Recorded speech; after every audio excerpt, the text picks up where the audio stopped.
What is going on in the Premier League? If you wanted drama, chaos, and a result that leaves everyone with more questions than answers, then North London delivered. Liverpool snatched a massive 3 points against Tottenham, but it came at a cost, and it was anything but comfortable. I'm your host, and this is Rayo 7 Channel.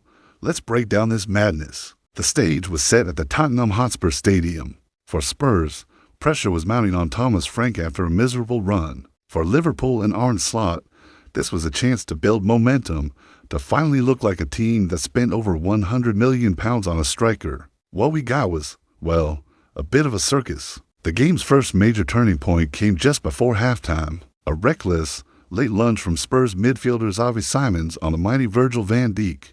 Referee John Brooks went to the monitor, and you knew what was coming. Red card. Thomas Frank on the touchline was absolutely fuming, but let's be honest, it was a stonewall sending off. Spurs down to 10 men. For an entire hour. At halftime, Arne Slot played his card, the £125 million man, Alexander Isak, and for 14 minutes, he looked like the answer. 56 minutes in, a crisp, clinical finish past Vicario. That's why Liverpool bought him. But the celebration turned to panic instantly, a heavy collision with Mickey Van de Ven as he shot, and Isak went down clutching his knee. He needed help to walk off. A moment of sheer quality, followed by sheer agony. It summed up his Liverpool start perfectly, brilliant, then broken. A brutal blow. With Spurs on the ropes, Liverpool turned to their NEW main man. Step up, Hugo Ekitike. 66 minutes, Jeremy Frimpong's cross, and there's the Frenchman with a powerful, decisive header. 2-0.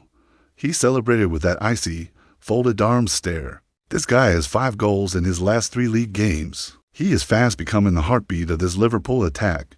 Game over, right? Not so fast.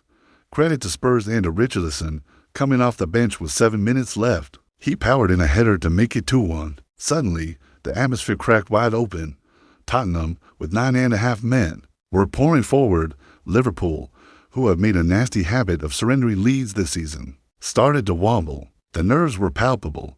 Just as we braced for a grandstand finish, Tottenham's captain decided to play the role of chaos agent. Christian Romero, already on a yellow, decided the 92nd minute was the perfect time for another cynical foul.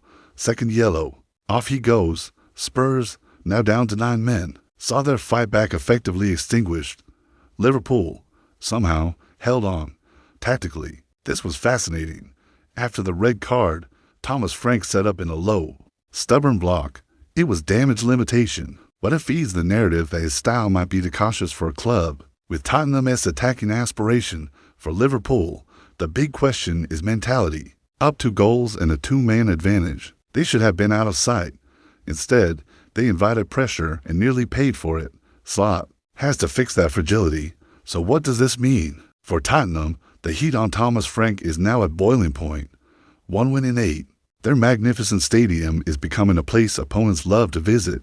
The gap to the top 4 is widening, and the discontent is growing. For Liverpool, they climbed to 5th, level on points with Chelsea. It's a huge win, but the Isak injury is a massive shadow. They found a gem in Ekitike, but their game management remains a serious concern. This wasn't a statement win, it was a survival win. The final whistle blew on pure relief for Liverpool and pure frustration for Spurs. In the end, the story is this. Liverpool's season flickered to life with a goal from their record signing, only to see him hobble off. They're winning, but they're not yet convincing. Tottenham are crumbling under the weight of expectation. What did you think? Was the red card justified? Can Thomas Frank turn it around? And just how good can Hugo Ekitike become? Let me know in the comments below. If you love this chaos, smash that like button, subscribe to our EO7 channel, and hit the bell for all your Premier League highlights and analysis. Until next time, keep the faith. Peace out.